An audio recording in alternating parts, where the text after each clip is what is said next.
In the 3rd year of the reign of Belshazzar the sovereign, a vision appeared to me, Daniel, after the one that appeared to me the first time. And I looked in the vision, and it came to be, while I was looking, that I was in the citadel of Shushan, which is in the province of Elam. Elam is Persia. And I looked in the vision, and I was by the river Ulai. And I lifted my eyes and looked, and saw a ram standing beside the river.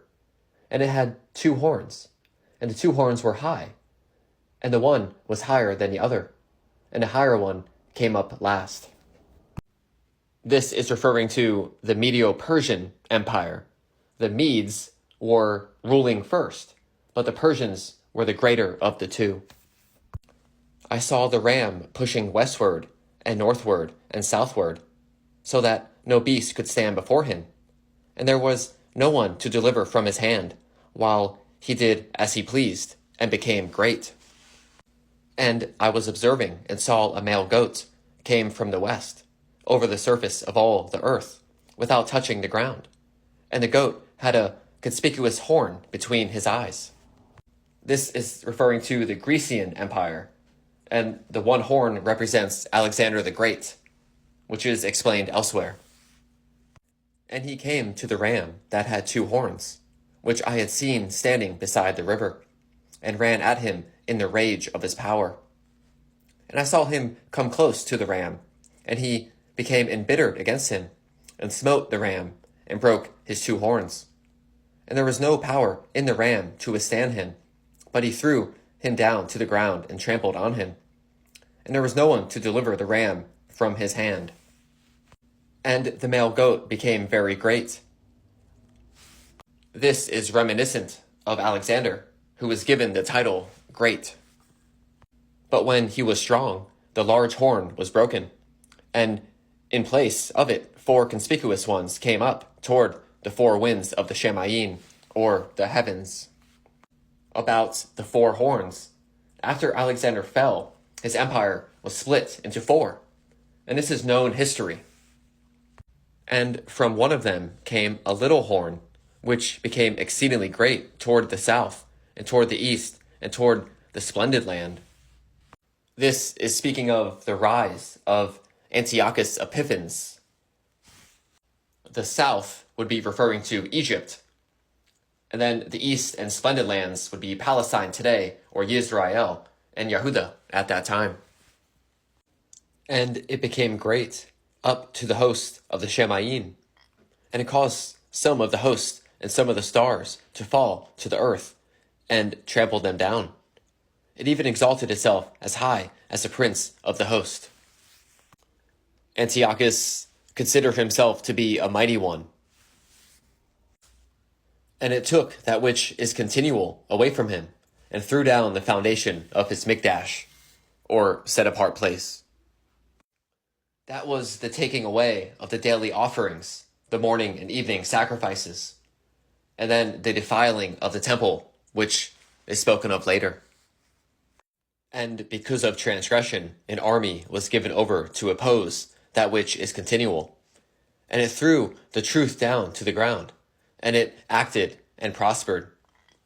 Then I heard a certain Kodeshi, or set-apart one, speaking, and another Kodeshi said to that certain one who was speaking, "Till when is the vision concerning that which is continual, and the transgression that lays waste, to make both the Kodesh place and the host to be trampled underfoot?" And he said to me, "For 2,300 evening morning, then that which is Kodesh shall be made right." This is the evening and morning offerings, 2,300 of them, which, if you do the math, is 3 years. And when it says, "Then that which is Kodesh shall be made right," this is a foretelling of the rededication of the temple. The rededication is the story of the Maccabees. The Maccabees is the fulfillment of Daniel chapter 8. If you read them together, they literally go hand in hand. And it came to be, when I, Daniel, had seen the vision, that I sought comprehension, and see, before me stood one having the appearance of a mighty man. And I heard a man's voice between Ulai, who called and said, Gabriel, which means mighty man of El. Make this man comprehend the vision. He then came near where I stood, and when he came, I feared, and I fell on my face. But he said to me, Comprehend, Son of Man, for the vision is for the time of the end. He says, time of the end. When our Mashiach came, he said that these were the beginning of the end times. The times of the end were in process 2,000 years ago. And this makes sense only in the context of the creation week, where you have the 4th, 5th, and 6th days before the millennial reign, the Shabbat. Those are the end times of the week for his purpose. And as he was speaking with me, I fell stunned upon my face to the ground, but he touched me and stood me up straight and said, Look, I make it known to you what shall take place in the latter time of the wrath. For at the appointed time shall be the end.